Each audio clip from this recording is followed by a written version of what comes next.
میں تصوف کا صرف اس کتاب عوارف المعارف میں شیخ شہاب الدین عمر سہروردی رحمۃ اللہ علیہ نے 586 احادیث کا حوالہ دیا ہے. صرف ایسے کوٹیشن نہیں دے دی کہ پاسنگ ریفرنس دے دیا، نہیں، 586 احادیث بیان کی ہے ایک کتاب میں. کتاب حدیث کے موضوع پر نہیں ہے، کتاب تصوف کی ہے، مگر تصوف کی ہر ابھی میں چونکہ جب اس سبق پہ آئیں گے ہم تو آپ انشاءاللہ تجربہ کریں گے، ہر موضوع کو ایلیبوریٹ کرتے ہوئے آیات قرآنی اور حدیث نبوی سے استشہاد کرتے ہیں. یہ طریقہ ہے صوفیاء کا معنی کے اخذ کرنے کا، تصورات کی اور اصطلاحات کی تعبیر و تشریح کرنے کا، اپنے عقیدے کے ہر گوشے کو بیان کرنے کا، اس کی سند، اس کا منبع، اس کا مصدر، اس کا ماخذ، اس کا سرچشمہ، ہر چیز کا ائمہ تصوف کے ہاں کتاب و سنت ہوتی ہے، قرآن اور حدیث ہوتا ہے، اس سے کبھی باہر نہیں جاتے. یہی ان کا مستند طریقہ ہے اخذ معانی کا اور شرح و تعبیر معارف کا. عقیدہ اخذ کرنے کا بھی اور اس کی شرح کرنے کا، تشریح کرنے کا بھی یہی طریقہ ہے. 586 احادیث پوری متن کے ساتھ کوٹ کی ہیں.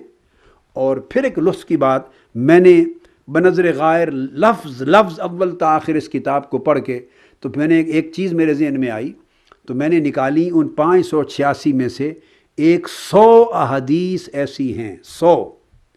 باقی تو تمام احادیث ہیں نا، کوئی صحیح بخاری سے ہے، کوئی صحیح مسلم سے ہے، کوئی ابو داؤد اور ترمذی سے ہے، کوئی مصنف عبدالرزاق سے ہے، کوئی طبرانی سے ہے، کوئی بہقی سے ہے،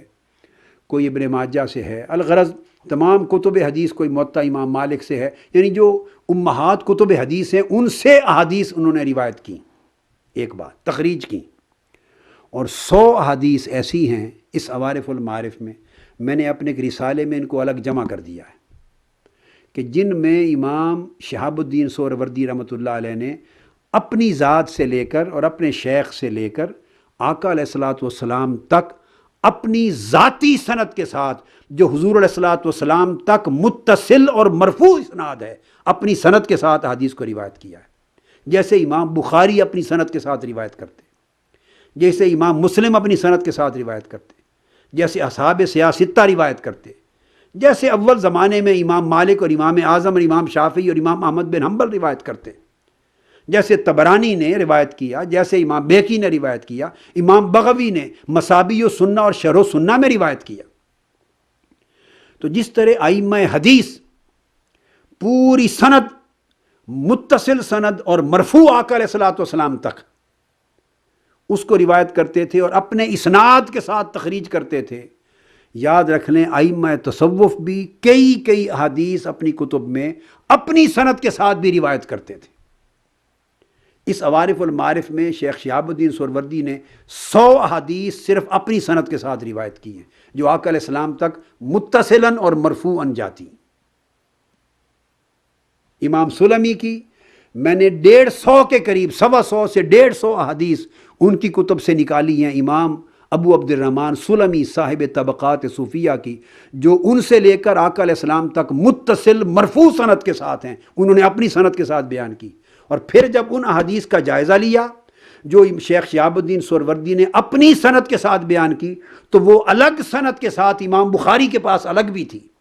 امام مسلم کے ہاں الگ بھی تھی. یعنی تصدیق ہو گئی کہ گویا ان کے اسناد اتنے پختہ تھے، ان کے طرق اتنے پختہ تھے، حدیث کی تخریج کے اتنے ماخذ اتنے قوی تھے کہ جو حدیث یہ اپنی سند کے ساتھ لا رہے ہیں وہ دیگر ائمہ حدیث الگ الگ اپنی اسناد کے ساتھ بھی بیان کرتے.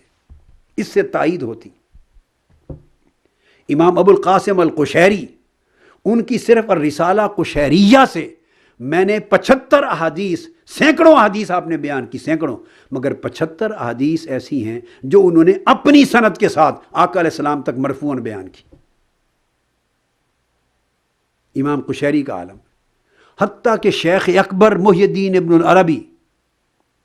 صاحب فصوص الحکم اور صاحب فتوحات مکیہ، شیخ اکبر رضی اللہ تعالیٰ عنہ، ان کی کتب سے میں نے احادیث نکالی.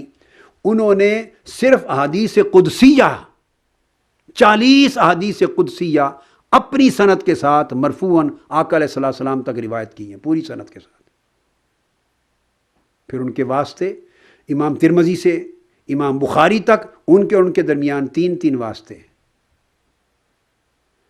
تو یہ بات میں نے اس لیے کی کہ کوئی امام تصوف اور امام ولایت جو تصوف میں اتھارٹی ہے، سلوک اور معرفت میں اتھارٹی ہے، جن کا نام پوری دنیا جانتی ہے، ایسا نہیں ہوا جس کی اپنی سندیں اور اسناد موجود نہ ہو، جو علوم شریعت پر کبھی اتھارٹی کی حیثیت کا مالک نہ ہو۔ لہٰذا ان کی کئی ہوئی بات کو محض صوفیاء کی بات اور اہل تصوف کی بات سمجھ کے رد کر دینا، یہ بہت زیادتی ہوگی، بہت زیادتی ہوگی۔ اختلاف کرنا ہر ایک کا حق ہے، نقطہ نظر سے اختلاف یہ حق ہے، یہ ہر ایک کا، جو چاہے جو ویو پوائنٹ رکھے، مگر کم سے کم پوزیشن کلیئر ہونی چاہیے، سامنے حقائق سامنے ہونے چاہیے، وہ نگاہ سے اوجھل نہیں ہونے چاہیے۔ اس کے بعد انسان فیصلہ کرے، رائے جو بھی قائم کرتا ہے، مگر صحیح علم کے بعد رائے قائم کرے۔